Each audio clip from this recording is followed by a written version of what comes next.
Hi everybody, it's Colin McWhinnie here. First of all, I'd like to apologize if you tried to attend my session on Saturday as part of the Canadian Small Business Women online event. I obviously had some technical difficulties. I actually did the entire presentation thinking I was live and then realized afterwards that I wasn't. So again, apologies, and hopefully this video that I'm making will make up for it. Thanks very much. So hi again everybody, it's Colin McWhinnie, and I run a company called Canada Startup. We specifically deal with entrepreneurs and startups and small businesses, and specifically in the area of sales, which many of them find to be the hardest part about starting and growing a business, which happens to be the topic today. I also actually am part of a group called Volition and want to thank them again. They are part of this Canadian Small Business Women event and appreciate them inviting me to do this workshop. Should check out their site, volitionadvisors.com.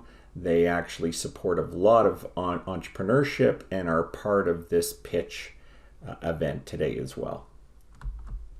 So we're going to talk about sales and scaling, and we only have about a half an hour here, so which is going to go by in about a wink of an eye. So I'm going to get right to it. It's a big topic.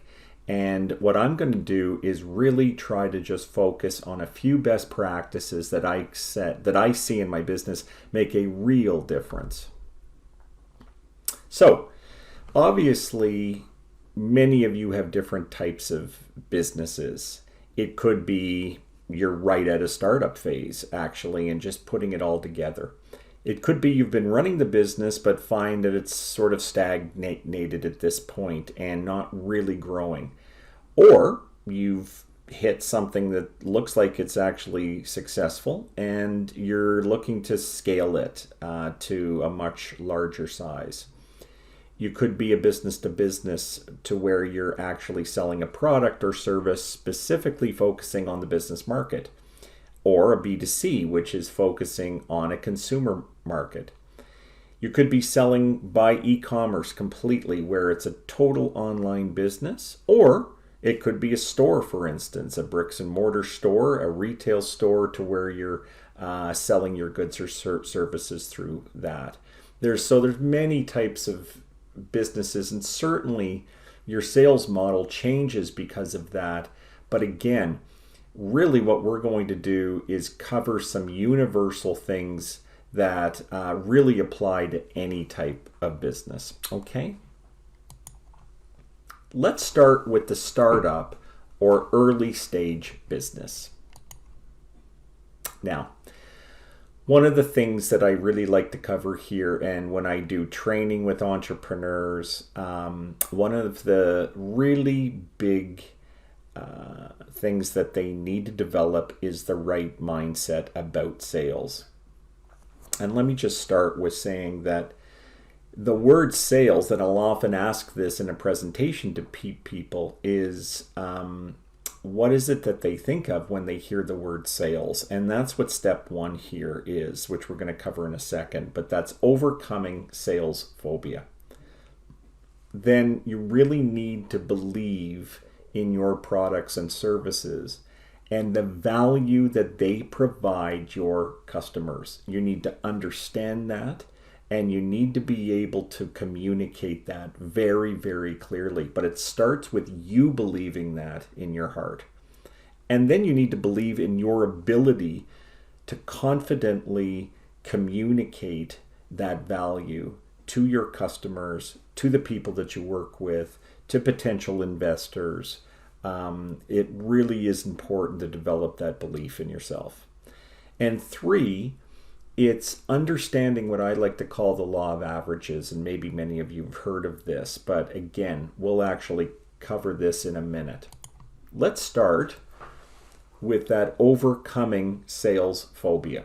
So again, I'll get into a room and ask a bunch of new entrepreneurs or business people, What goes through their mind when they hear the words sales or salesperson or selling? And inevitably, it is a negative feeling. Just the word sales for many people conjures up this negative image of the used car salesperson or the telemarketer that calls them at home during dinner time. And that image is somebody that puts pressure on people, they don't listen, they talk fast, and they're trying to get one over on you. Now that's interesting, because if that is the image that many of us have just about the word sales when they hear it, and then when we're starting a business, we're told that sales is something that we absolutely have to focus on, you see the problem. Many of us start at a very negative starting point about sales, and we really need to deal with that. So, what I suggest is to really separate what bad selling is about, which is that used car salesman or the telemarketer, that high pressure, fast talking person, and what good selling is. Because really, good selling is about providing great service to somebody. It's about providing a real solution that's going to actually help the customer. It might solve a problem for them, or it might help them reach a goal or an aspiration of theirs. Ultimately, at the end of the day, it's going to improve their well-being, whether they're working in a business or whether this is something for themselves personally. And that process of providing a solution and understanding what people need and delivering it to them, that is what good selling is all about. So what I often tell people is, if you don't like the word sales, then don't use it. Solve. That's what this is all about. Okay? The second step is all about, again, believing. And this might sound really straightforward to many of you. Well, of course we believe in our products and services, but you'd be surprised when I run into a lot of entrepreneurs that still are a little unconfident about their product or service, and really have a hard time explaining the value that it provides to their customers. And that's something ultimately that you have to nail down here, because it's going to be the core of your success. So the very first thing is, you need to believe in your products and services and that they will add value to the customer. Understanding what that value is and being able to communicate it, and again, in a confident way. Really, really important. And that really starts with somebody asking you at a networking event, so what do you do? That question you need to nail down. And ultimately, again, it starts with you truly understanding the value of the product or the service that your business is all about. And then second here is, you really need to believe in your ability to represent your business in a confident and positive way. And I'll just come back to that word sales again. Many people actually believe that to be successful in sales, they need to change their personality. And that is, there couldn't be something furthest from the truth. Ultimately, this is about you being confident, again, in what it is that you're doing, but being genuine too. You don't need to change. People love people that are genuine and natural, and again, they just really want you to be clear and confident about what it is that their product or service can do for them. So that belief system is really important. And then 3, the law of averages again. And what this comes down to is, regardless of how well you do sales, you will never, ever sell everybody all the time. In fact, you may only sell a certain percentage of people, maybe a small percentage of people that you talk to. But if the numbers work for you, that's really what you have to go through. The law of averages basically is all about when you develop a consistent, positive sales approach to where you're really comfortable with it, and you add in more and more opportunities to sell people. Or if you're running a website or an e-commerce store, for instance, you're adding in more and more visitors to the site, then that equals more success. So let me just repeat that because it's really important. You're not going to sell everybody. Sales so much is about timing. You might be able to actually have a great conversation with somebody who's very interested in your product or service, but they've got other priorities going on in their life or at their business, and it's just not the right time for them. That doesn't mean that they might not be interested later. However, they just will not become a sale right now. But if you develop a consistent, positive sales approach that you follow, that you're confident with, and you just simply do it to more opportunities, to more people, you will enjoy more success. It really is that simple. Okay? Couple other things here. Really important, something I've learned, and especially just it's really become apparent to me over the last few years, but the experience your customers have with you and your company really is your product. It's what they remember about their experience dealing with you or your company, whether it's online or face-to-face. That's what they remember. And what do I mean about experience? Well, it's really the whole process that you bring a potential customer through, from when they're just inquisitive about it, right through to even after they've bought your company. What is your after sales service like? Is it helpful? What's your sales process like? Is it simple? Are you adding value during the sales process by asking them good questions and really getting them to think maybe in a better way about the product or service that they need? That's the kind of stuff that adds value, and people really appreciate that today. And in many ways, they're deciding on whether you're good to work with or your product or service is something that they want to buy based on that sales experience that they have with you. So don't ever underestimate that experience. The other thing that I really want to mention here is, and it's very similar to the last point we just made, but people make decisions emotionally. We like to think that we make them logically, and certainly logic plays an important role.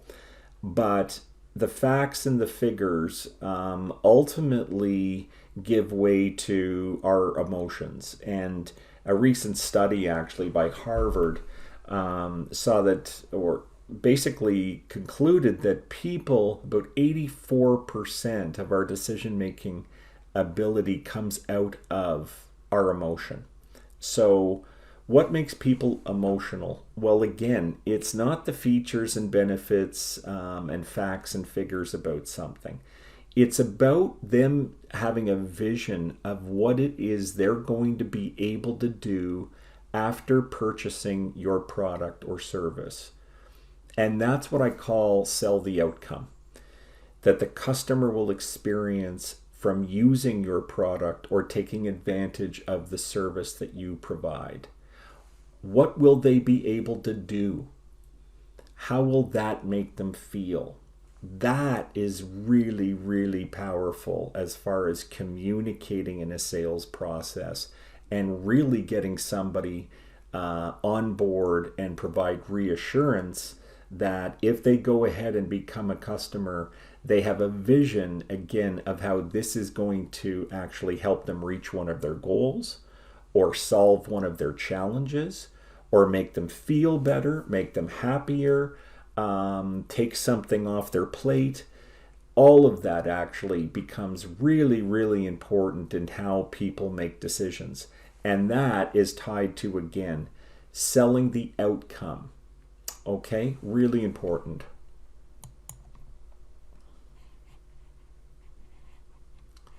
Now, that's a couple things that if you were just starting a business. But let's say you've been in business for a while and you've identified a good market for your products you're selling, and you're at a point now where you're really thinking about how can I grow this business? And of course, a lot of that comes back to sales and your sales model. So let's talk about just some of the things that are important to consider as a growing business. And that's really where the scaling part of this comes in, is how do I scale the business now and really take advantage of what it is that the foundation that I've put in.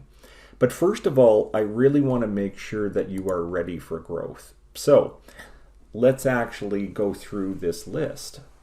Are you ready to grow?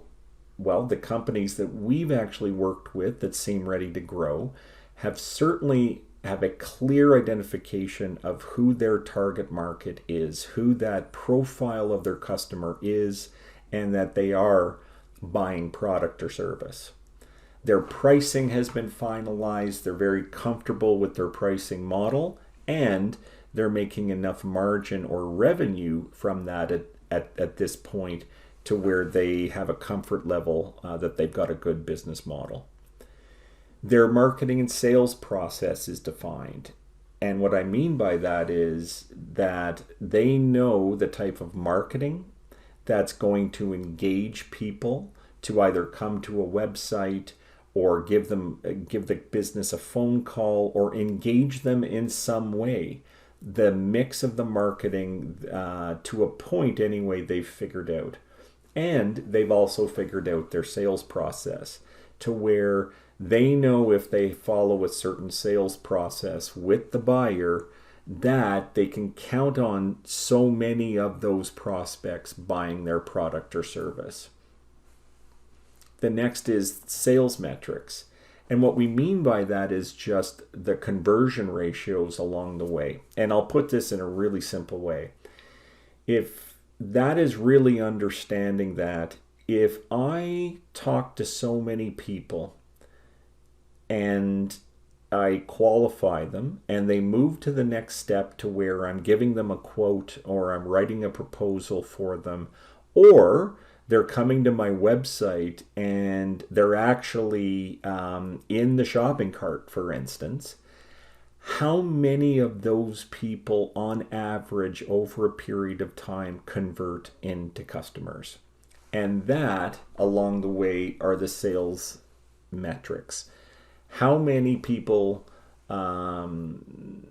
that we convert basically from front to back? Very important to know, because if you know those numbers and have confidence in those numbers, then that's a very good foundation for scaling. And then the last point is customer testimonials.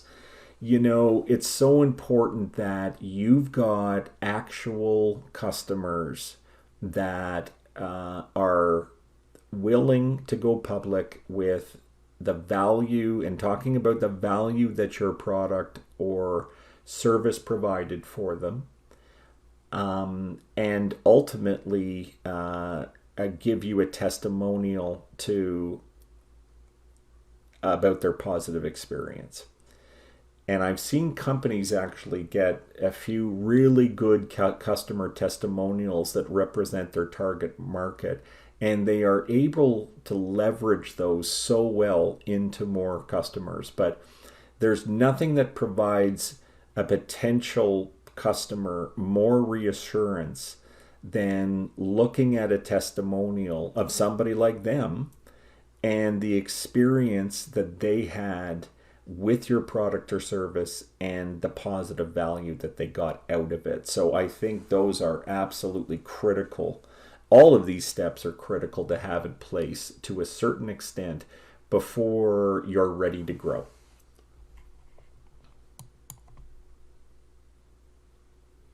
Now, what are some growth strategies? Let's say you pass the test, your company's ready to grow. Congratulations. Well, there's a few different ones. Ultimately, one of the most simple is if you've got a model in place again to where you know that if you put this amount of effort in, then you can expect this many sales on average. Then hiring more resources, whether people or outsourcing to help you do that, just simply should result in more predictive sales for you. The second is you've got a customer base at this point, and that took a lot of hard work for yourself. One of the things that is really successful for a lot of companies then is to really put together a great sales process for existing customers to keep upselling them. Sell them more of the product or increase the services ultimately that you're providing for them. Existing customers are usually the first place to start to really increase your sales. Or, point 3, cross-selling the customers, meaning that you actually think about other products or services that would complement the original product that you provided for them and would just make sense to offer to your existing customer base.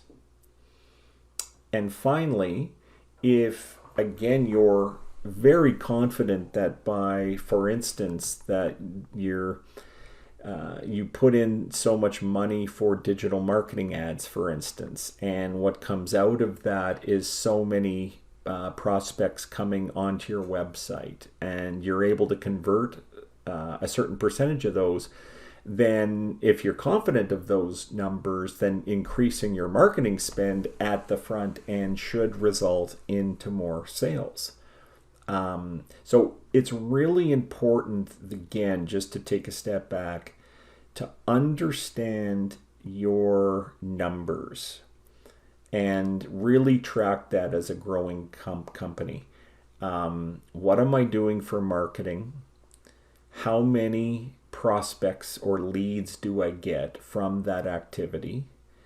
How many of those prospects and leads am I able to convert into interested prospects, really looking at my product or service specifically? And out of those, how many am I writing quotes or proposals for? Or if you're an e-commerce site, again, going into the shopping cart. And at the very end, how many of those people am I able to convert into sales? The more you understand those numbers, the better chance you have of scaling your business. Now, finally, I just wanted to talk about the pandemic because it's obviously something that has thrown quite a wrench into a lot of our businesses, certainly our lives, but for small business, it's been quite dramatic, the effect. And ultimately, again, what I want to talk about here is that I am always encouraged by the grit and determination that I see with small business people. They're in shock at first, but a lot of them then pick themselves up and really figure out what it is that they can do, and in many ways how they can take advantage of the situation right now. And I don't mean in a bad way. And part of it is attitude is everything. I love the quote, out of adversity comes opportunity. And I really, really believe that. And what I'd like to say to a lot of you who have been operating a small business or a startup, adversity is our lives. I mean, we are dealing with the unknown so much that, we have to develop a comfort level to that. We're not sure necessarily always what's going to happen tomorrow or next week, and we become nimble, we become flexible. We understand that we need to change sometimes.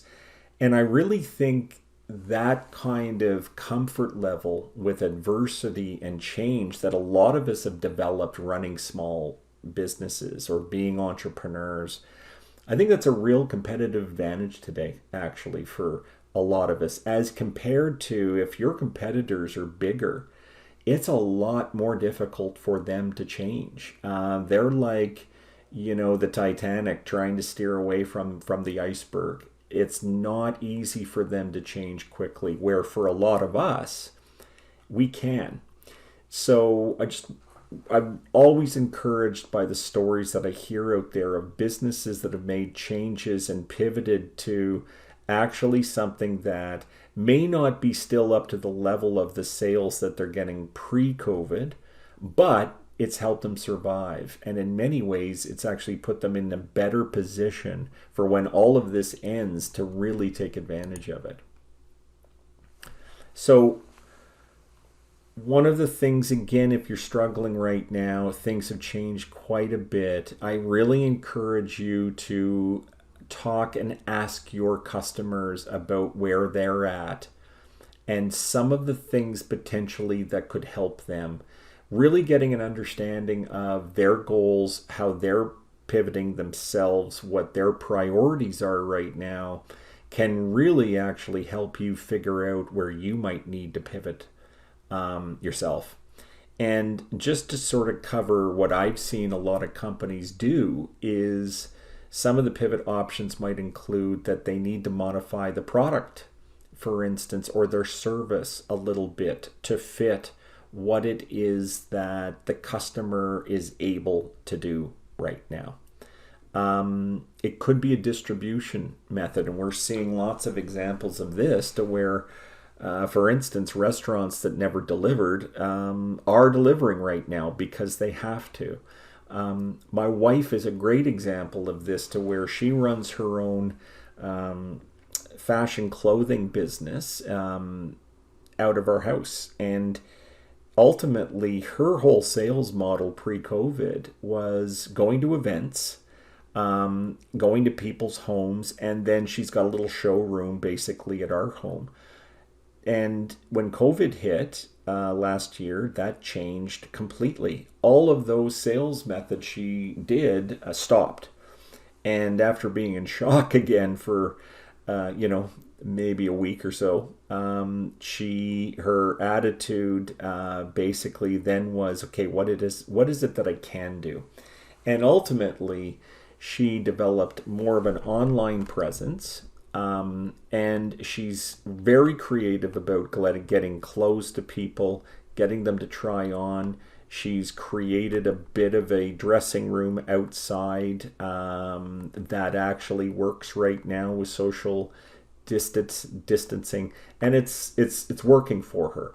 Her sales aren't quite back to where they were pre-COVID, but the exciting thing is, because she's developed an e-commerce engine now, that once COVID actually disappears, hopefully, after a vaccine, and her business comes back to more normalcy, the fact that she's developed an e-commerce engine is going to even position her better to grow. So some cool stories out there. It could be a new market that you need to go after right now, because the existing market just might be devastated by COVID. Maybe you need to change up your pricing or offer right now. Again, just to keep things going, to make it affordable basically for your customers right now, because they're going through hard times. And you might not be making the same margins, but it keeps cash flow going. And maybe ultimately it could be your sales process. Again, a lot of people obviously are changing from face-to-face right now and really figuring out, how can I still create relationships with people without a face-to-face? And obviously things like Zoom are becoming more and more popular. So again, the idea is, A lot of it is about asking your customers, though. They have a wealth of information and can often guide you on things that you can do to keep sales going with them. So that's it. Thank you very much. Again, very quick presentation, but at the end of the day, I just wanted to cover some best practices, again, based on whether you were a startup, and just talking about that attitude, just even towards the word sales. That's just something we all have to deal with and get over, because if you've got that negative feeling about sales and you can't get rid of it, then it's going to be very difficult for you to feel confident selling. And then ultimately, if you're a growing business, look at that checklist to see if you've got everything in place to really be in a position to grow, first of all. And then look at some of those strategies actually that will allow you to grow. Can you sell more to existing customers? All of those things are really good to look at to scale your business at this point. So they'll probably provide the PowerPoint to you. You've got my contact information, and I really hope you found one or two points in here of value, and I'm happy to get an email from you. If you've got any questions, I will get back to you, and thank you again. Really appreciate your time.